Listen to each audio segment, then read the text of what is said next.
दोस्तों, रामायण तो आपने बचपन से सुनी और देखी होगी। रामायण हमारे इतिहास का एक महत्वपूर्ण भाग है।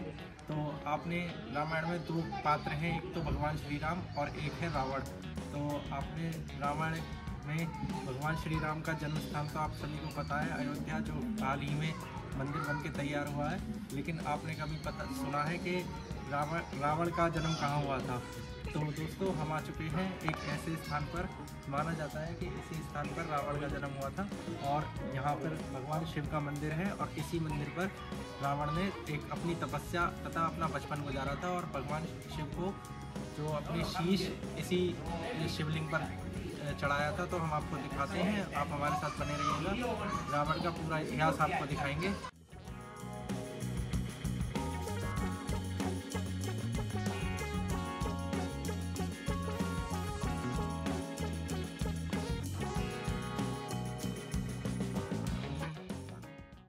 तो दोस्तों, हम आप पहुँचे हैं ग्रेटर नोएडा के गांव बिसरख में, जहाँ हुआ था रावण का जन्म।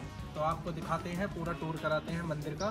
तो आप हमारे साथ बने रहिए। आइए चलिए, आपको वो शिवलिंग भी दिखाते हैं जहाँ पर रावण ने अपने शीश काट के भगवान शिव को अर्पित किया था। तो ये है मंदिर का मेन गेट। यहाँ पर रावण की मूर्तियाँ भी बनी हुई हैं। ये देखिए, रावण शिवलिंग पर अपने शीश चढ़ाते हुए मूर्ति बनी हुई है। तो साइड में देखिए, ऋषि विश्रवा जो रावण के पिता थे, वो यहाँ पर रहते थे और उन्होंने यहाँ पर घोर तपस्या की थी भगवान शिव की।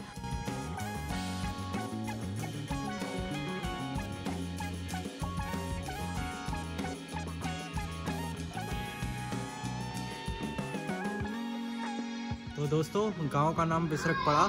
यहाँ पर रहने वाले रावण की वजह से, रावण के पिता का नाम विश्रवा था, महर्षि विश्रवा, तो उनके ही ऊपर ये गांव का नाम बिसरख पड़ा है।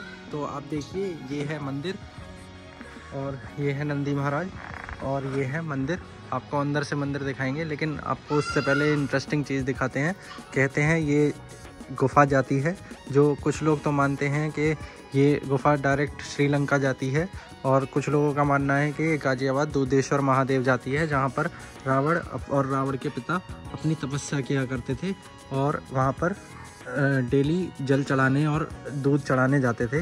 तो ये देखिए, आपको दिखाते हैं मंदिर के अंदर का नज़ारा। तो दोस्तों देखिए, यही है वो शिवलिंग जहाँ पर रावण और रावण के पिता विश्रवा डेली पूजा किया करते थे। और रावण ने अपने शीश इसी शिवलिंग पर चढ़ाया था और भगवान ने प्रसन्न होकर रावण को 10 शीश का आशीर्वाद दिया था। तो ये है मंदिर और आप दर्शन कीजिए महादेव के। जय शिव शंभो भोलेनाथ। ओम नमः शिवाय। तो दोस्तों, आप देखिए मंदिर के अंदर का नज़ारा।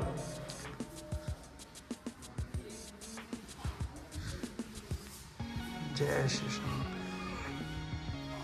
और दोस्तों, ये है वो गुफा जो कब माना जाता है कि श्रीलंका तक जाती है। तो ये देखिए गुफा और ये है मंदिर।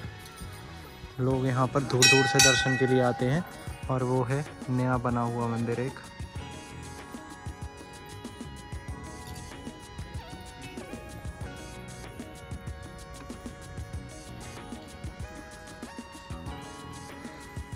तो दोस्तों, ये देखिए मंदिर के दीवारों पर शिव भगवान की और गणेश जी की, हर प्रकार के भगवान की आरतियाँ, तस्वीरें उकेरी गई हैं।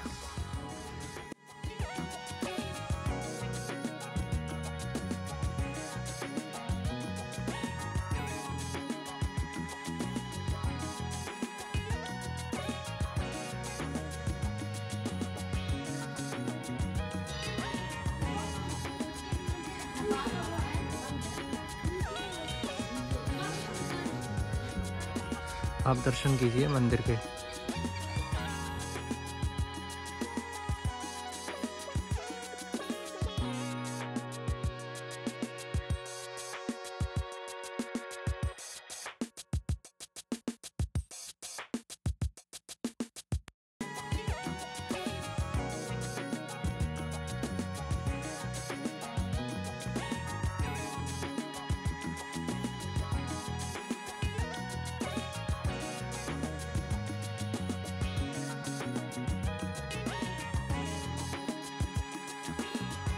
तो दोस्तों, बहुत से लोग बोलते हैं कि रावण का जन्म यहाँ हुआ था, रावण श्रीलंका कैसे पहुँचा था।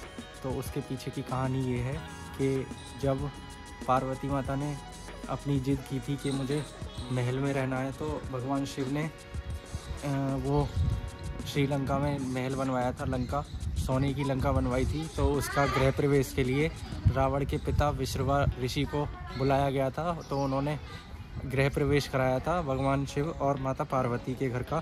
तो जब विश्रवा ऋषि ने भगवान शिव और माता पार्वती का गृह प्रवेश कराया, तो भगवान शिव ने विश्रवा ऋषि से पूछा कि आपको दक्षिणा में क्या चाहिए। तो कुबेर जी के कहने पर, क्योंकि कुबेर रावण के बड़े भाई थे, तो कुबेर के कहने पर विश्रवा ऋषि ने सोने की लंका ही मांग ली थी। तो फिर उसके राजा कुबेर भगवान बने। तो उसके बाद रावण के मामा के भड़काने पर रावण ने कुबेर जी से युद्ध करके लंका अपनी जीत ली। फिर उसके बाद उन्होंने लंका पर राज किया।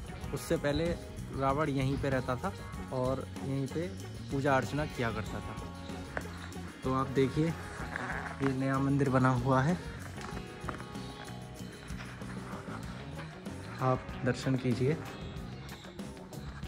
शिव भगवान, माता पार्वती, गणेश जी, कार्तिकेय और नंदी जी। तो दोस्तों, माना ये भी जाता है कि यहाँ आज भी पूरे गांव में दशहरा नहीं बनता, बल्कि दशहरे पर हवन किया जाता है, जिससे रावण की आत्मा को शांति प्राप्त हो और रावण को मोक्ष प्राप्त हो। और ये है पूरा मंदिर। जय शनिदेव, जय मां काली।